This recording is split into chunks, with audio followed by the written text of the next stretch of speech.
jot naa jokkoo ak ki nga xam ne moom moo di xalif général des Mourides Serigne Mountakha Bassirou Mbacké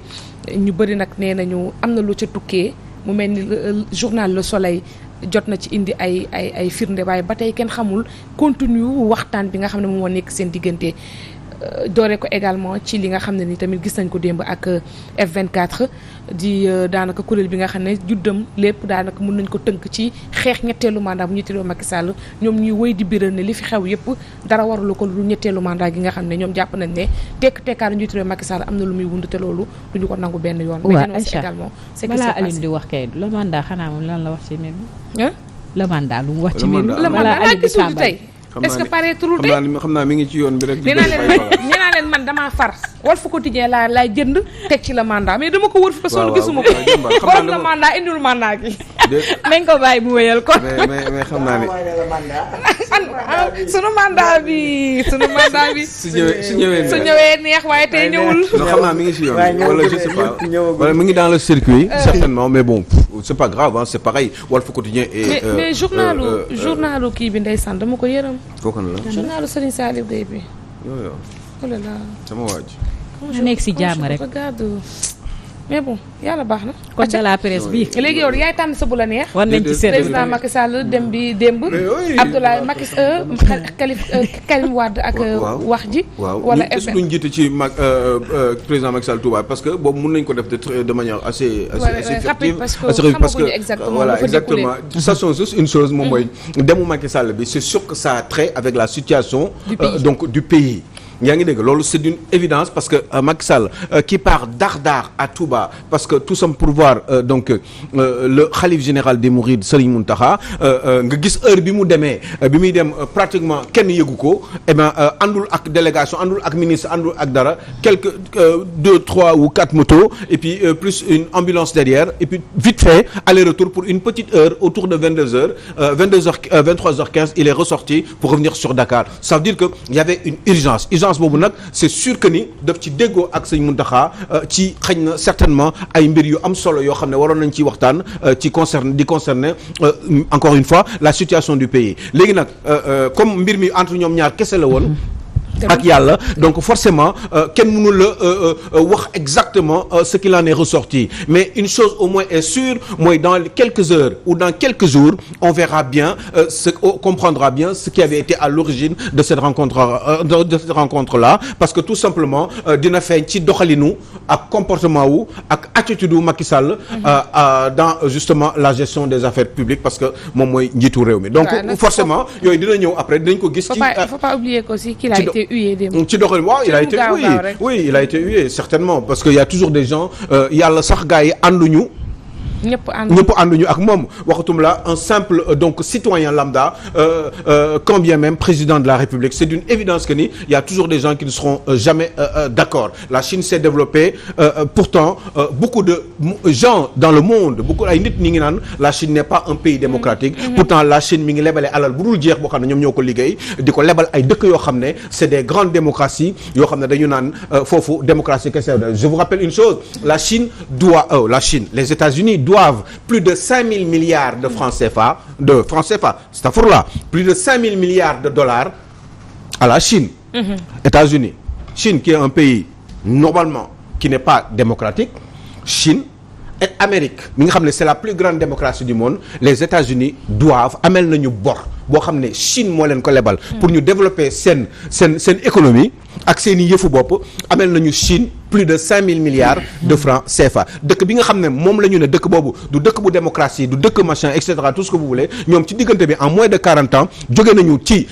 pays à revenu intermédiaire ba jàll 89 xaw ma ndax yaa ngi koy fàttaliku place Tiananmen machin Chine ñuy exécuter ay nit pour réorganiser leur pays à leur manière ñu naan le pays communiste dëkk boobu tey jii nii moom la États-Unis la plus grande démocratie du monde moom la moo ko amel plus de 5 000 milliards yoo xam ne dañ leen ko lebal pour ñu liggéey pour développer seen réew donc c'est relatif la démocratie ñun moo tax suñu démocratie ñuy jël nii démocratie à l'occidental ça ne veut absolument rien dire il faut qu'on adopte notre démocratie par rapport ak ñun suñu culture suñuy coutume suñuy machin tout ce que tu veux démocratie bokk na ci effectivement man Alioune Sow qui est un homme ouvert un intellectuel peut-être sans doute même su fekkee ne c'est un petit intellectuel mais au moins au moins am na yoo xam ne man tey jii nii bu ma ko Serigne Babacar Sy Mansour waxee wala Serigne Mountakha wax dëgg yàlla damay exécuter parce que wóolu naa ko ci sama xol ak ci sama xel ba nga xam ne à un moment donné j'arrêterai de réfléchir parce que tout simplement il m'aurait donné des ordres parce que gëm naa ni moo ma gën a jege yàlla te gëm naa ni mun na ma yóbbu fu sori ci sama jaamu yàlla ak ci sama mbaax. Alors beneen actualité bi également xam nga loolu mënuñu ko ñàkk bañ a waxtaane démocratie la mais mënuñu ko ñàkk en réalité aussi le déplacement du président Macky Sall mën na yem rek ci dem rassurer le Khalife que ne moom il n'est pas dans la logique d'un troisième mandat parce que li nga xam ne moom moo tax li am mooy que ne on est sur la voie d'empêcher un potentiel candidat de participer ci élection présidentielle bi est-ce que jàpp nga ni loolu kese mën na doy ci apaisement situation bi man gëmuma ni loolu kese mën na régler problème bi parce que réewu Sénégal dafa doon réew boo xam ne dañ ko liggéeyul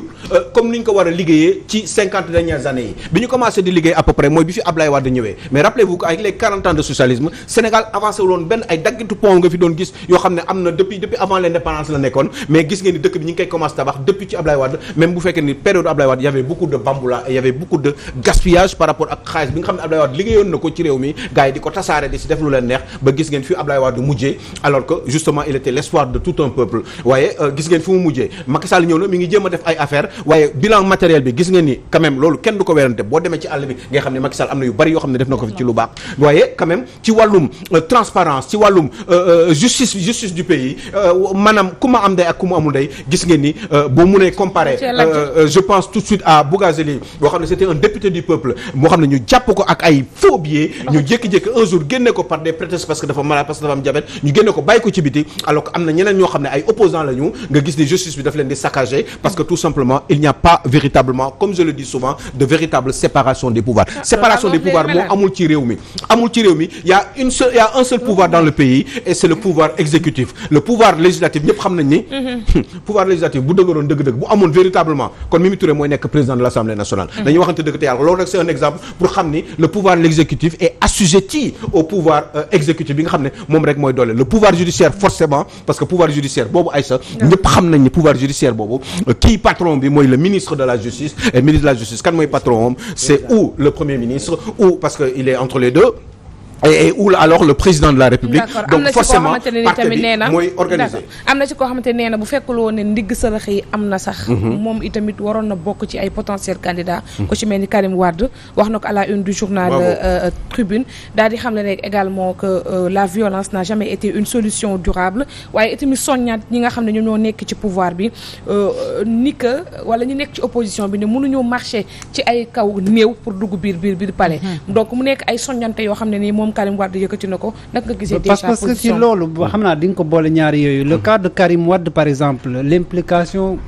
en tout cas qu'on a entendu de Touba pour li nga xam ne ñaan nañu ko Macky Sall après ñu libéré ko ba léegi ñu ci bëri nee nañu engagement bi nga xam ne moom la président jëloon auprès de Touba respecté wu ko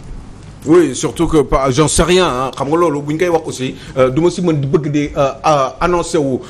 parce que je suis sûr que il y a beaucoup plus de chances que ma def erreur que ma bañ a def erreur parce que tout simplement je n'ai aucune maîtrise de ce qui avait été dit par rapport à ces engagements là. moo tax ma ne la aurait dit. waaw moo tax waaw xam nga loolu doo si mën a yàgg noonu. jotaan parce que ce n'est pas du con xam nga yooyu pour nga mën ci waxtaan dëgg-dëgg am ci xalaat bu fës il faut que mu wóor la ni ce qui avait été dit entre Karim Wade xam nga ni Karim Wade ni mu demee mais est-ce que vous vous souvenez de quelque chose fàttaliku leen ni mais c'est quand même extraordinaire ce pays ñoom Macky Sall bi mu ñëw ci nguur gi ak Benno Bokk Yaakaar mais dañu waxoon kaw Karim Wade c'était une demande sociale. dañu ne Sénégal la reddition des comptes. non waaw mais reddition des comptes mais bi ñuy wax reddition des comptes Karim Wade lañ ci jiitaloon y avait 25 autres personnes yoo xam ne ci ancien régime Abdoulaye Wade dañ leen cité woon Aliou Ndao yaa ngi may dégg procureur daf ko signalé woon ne ñi ñëpp dañ leen war a attaquer mais au bout de bi ñu lijjantee affaire Karim Wade ba mu dégagé génn réew mi et ben si la ñu lépp li si de bon évidemment affaire kii Ndiaye kaay bu Tabi Ndiaye ñëpp après dañ leen bàyyi voilà xaaj ba même les trois quarts dem nañ ñëpp presque ñëpp dem nañ si Macky Sall donc ça ne veut absolument rien dire moo tax ma ne la ñun dañuy suivre des fois ay tollé des fois suivre suñuy émotion ba duñu calculer kaw Karim Wade c'était une demande sociale kaw loolu la ñu waxoon de moment boobu mayoon doole nguur bi doon doog a ñëw kaaw Khalifa Sall affaire de fausse facture la donc forcément les gens en ont profité est-ce que xam ngeen benn affaire gis nga dëkk bi bu amoon transparence dëgg-dëgg avec une véritable séparation des pouvoirs nga xam ne justice bi day am liberté def lu ko neex kon problème yi yëpp kenn du ko wax mais li problème bi moom mooy gars yi dañuy profité yenn situation yi ñu bàyyi ko parce que kaaw Khalifa Sall xam nañu ay fausse facture la kaaw Karim Wade ñëpp nee nañu c'était une demande sociale kaaw Ousmane Sonko cas privé la mais boo gisee gars yi am ay doute c'est parce que dafa am espèce loolu nu mu tudd. caay-caay bu nekk ci biir boo xam ne ba pare gars yi du ñu xaw a wóolu justice bi par rapport ak exécutif bi parce que dañu ne ñoom ñoo téye justice bi parce que parquet bi lu ko neex le que ministère de la justice di wax. et que gisoon ne article L29 ak L30 bi bu ñu ko dindi woon rek lépp dina am. waaye léegi xam nga léegi bu ñu ko dindee. parce que cas yëpp bu ci nekk léegi Ousmane Sonko mi dem suite voté. bu dëkkaan yoonu état bi nekku ci mais après à la suite imagine ñu dindi L29 ak L30 te yoon dafa waxoon ni à un moment donné dafa am koo xam ne dafa def ay fausses factures parlons man sama yoon nekku ci damay xalaat rek dafa am koo xam ne dafa def 111 fausses factures yoo xam ne ñeneen ñi sax dañ ko daan def mais mus ko weddi avoué na ko parce que c'était une tradition là-bas waaye léegi loolu kon léegi mun nañu nasaxal loolu génne loolu pour jox nit koo xam ne kon léegi Aïcha mun na def jurisprudence képp koo xam ne yaa ngi politique nga def ay erreur boo amee doole eh ben kenn du la tëj. vous êtes un citoyen extraordinaire vous n'êtes plus un citoyen ordinaire parce que tout simplement yow say nit ñoo lay boot may la doole ba nga xam ne même boo defee caay-caay ci réew mi yoon Théodore def caay-caay man ma def caay-caay man ma am ay nit ci sama ginnaaw man kenn du ma laal par contre Théodore Sebedo danañ ko yóbbu ca kaso ba tëj ko at yi ñu ko war a tëj conformément au code de procédure pénale si on veut donc parce que tout simplement Théo moom non mais tu as compris ce que je veux dire c'est une personne lambda alors que man du ma personne lambda parce que tout simplement j'ai des gens derrière moi waaye gis nga normalement ñi defoon erreur ni yëpp justice waroon na leen dóor ñu daanu parce que tout simplement xam nga lu tax xam tax ñu waroon leen dóor ñu daanu parce que tout simplement yoon juge dafa def que dire le droit waaye boo gisee loolu ñu am ci ay xel ñaar c'est parce que boo gisee Bougazelli ñu mën ko bàyyi alors que man ñu may téye di ma faqatal c'est parce que loolu dafa neex ki nga xam ne mooy le pouvoir exécutif bi nga xam ne moom moo am le contrôle du parquet. d'accord léegi reste de 30 secondes pour li nga wax ci kumba am ndey boobu ak kumba par exemple damay citer kaawu Tahibou Ndiaye. kaawu Tahibou Ndiaye benn lotissement administratif. voilà mënuñu ko def sans impôt et domaine. donc pourquoi Tahibou Ndiaye mu ñu incriminer noonu. kan moo nekkoon directeur impôt et domaine. c'est une question te lotissement administratif mënoo ko def sans l'aval des impôts et domaines. pourtant moom Karas il a été poursuivi jusqu'au bout comme li nga wax kumba am ndey ak kumba amul ndey boobu moo loolu mooy problème bi parce que rappelez que Tahibou Ndiaye a remboursé ci affaire kii bi ni gars yi Tahibou Ndiaye a remboursé plus de 3 milliards 200 millions de francs CFA parce que tout simplement loolu moo doon tax ñu mën ko may jàmm waaye ñeneen ñi remboursé wuñu xam nga loolu mooy problème mu réew mi dañ ko yamale ci Tahibou Ndiaye ak ci Karim Wade ñeneen ñi ñu teg leen fële waaye en réalité gars yi ni ñu doon kii les deniers publics loolu lu am la te loolu mënuñu ko bàyyi gars yi di ko def sauf que dañuy cibler ay quelques nit ñoo xam ne ànduñu ak ñoom pour bàyyi ñeneen ñi parce que tout simplement ñooñu dañuy ñëw nekk ci seen wet ñu jéggal leen et c'est ça qui est injuste dans ce pays là gis nga bu ñuy dóor dañuy dóor ki nga xam ne moom moo tooñ ci tooñul ñu teg ko de côté te loolu moo fi am ci réew mi kaw Ousmane Sonko bii ngeen di dégg nii c'est parce que dañuy dute ni waa ji dafa am doole amuñu fu ñu koy jaaree ñu ne gis nañu benn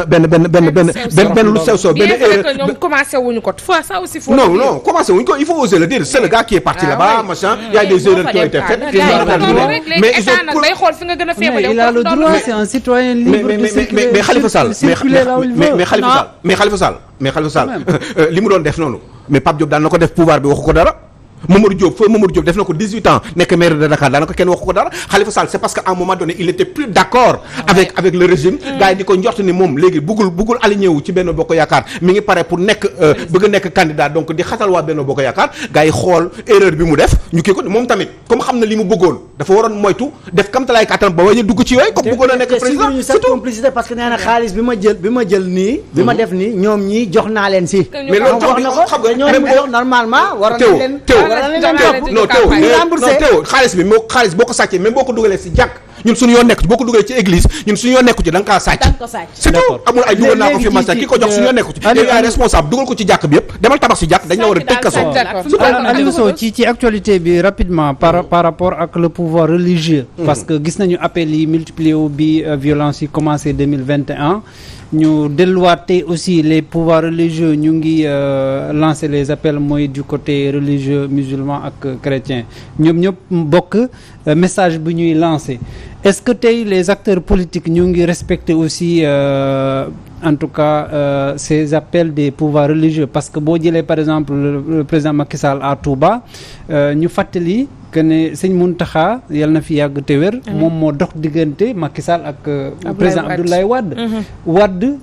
am auteur dem seeti ko palais mais ba léegi déggu ko retour bi. mais est-ce que retour boobu c'est pas dû à une stratégie. loolu laa la wax nag est-ce que finalement boo ma tax ma lay poser question bi est-ce que finalement nos dirigeants là ak engagement yu ñuy jël pour convaincre l'électorat de certains foyers lu tax est-ce que ñu ngi accepter aussi wala respecter engagement yu ñuy jël ci auprès des chefs religieux parce que ñoom li leen itteel mooy jàmm réew mi mais après ñëpp dégg nga ni ñu ne waaw ñun wax nañu ba sonn. est-ce que xam benn affaire. waaw. xam nga boo nekkee chef de l'État nii des fois. boo jël yenn décisions yi da ngay fexe autant que c'est possible de prendre cette décision là quelle qu'elle soit. en temps utile. dégg nga wax li ma en temps utile mooy moment bi nga xam ne moom mooy moment bu opportun ci sa biir mandat ku leen wax ni fii ba fin d'année Ablaye Wade du dajeek Macky Sall ne ko liggéey bee ma jàppoon. waaw bu ko defee ñu xam ne c'est des questions purement politiques. mais c'est des questions purement politiques. c'est du jarul xaar ba loolu c'est évident même bu ko defoon avant aussi ce sont des questions purement politiques. mais pour honorer au moins benn parce que bu ku toll nii Sëñ Mountakha bu doxee jàmm ñëpp gis ko. ñoom ñaar ñoo joxante loxo li gënoon a yenn maanaam. mooy ñu jël temps bi ñu gaaw. gisante waat Sénégalais yi xam ne au moins. waaw am na cër goo xam ne jox nga ko. kilifa diine bi mais bul fàttali ne ay hommes politiques lañu et buñ ko naree def. moo tax man looloo tax ma sama question bi mooy lu tax duñ def la différence entre politique bi ak li nga xam ne moom mooy social bi. mais duñu ko def parce que politique moo lay yóbbu ci nguur. wallaay. politique mooy tax nga nekk président Ousmane Sonko li muy def ni politique la xeex politique la def ba tollu ba fii. il faut oser dire la vérité te bu ko deful woon xëy na amaana xëy na fi mu toll nii du fa toll. il faut oser dire la vérité politique la ñu nekk te politique boobu. moo fi nekk te il faut le politique daal tous les coups sont permis. le cas de Ousmane Sonko boo ko dee comparé parce que ñoom 2021 seen kii bi xalif yi ne leen bàyyi leen ko mu sedd bàyyi nañu ko mu sedd. mais oui dinañ ko bàyyi mu xam nga nooy oui mun nga ko wax bàyyi mu sedd dafa c'est relatif Khoudos quand tu es au pouvoir wala quand tu es dans l'opposition say teg li ngay teg yaa ngi koy teg toujours par rapport ak yow li nga sa gis-gis. par rapport ak sa avenir sa survie même du ma sa avenir politique sa survie politique même celui qui est au pouvoir essaie de survivre politiquement en gardant son pouvoir. Celui qui est dans l'opposition essaie de survivre.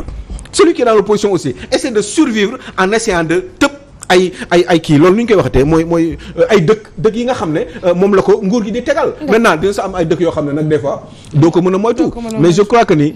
boo bëggee nekk président nga tudd Khalifa Sall. bu la wóoree am na ñu fi doon def ñëw naa maire te am naa lu nekk sama xel te bëgg naa nekk président à la base am na yoo xam ne du ma ko def. soo bëggee nekk président nga tudd Ousmane Sonko am na yoo xam ne même bu fekkoon ni sama yëfu bopp la bu fekkee ni dama bëgg a nekk président toll ci benn niveau am na yoo xam ne man Aliou Sow man Ousmane Sonko dinaa moytu ba parce que bu ma xamee ki ma amal affaire xam ne mi ngi seet n'importe quel moyen pour sëqatal ma alors que man xam naa ni man am naa doole te mën naa avancer te mën naa ko remplacer yu bari dama koy moytu. c'est tout parce qu'en politique tous les moyens sont bons pour détruire. bu ñu xamaloon Macky Sall tey jii benn mbir. yéen xalaat ngeen ni opposition bi du ko génne. bu ñu xamaloon loo xam ne mun na daaneel crédibilité Macky Sall. est-ce que xalaatoon dinañ ko génne. dinañ ko génne wala duñ ko génne. forcément dañ koy génne. wax article loolu laa la wax. les vérités d'aujourd'hui sont les erreurs de demain.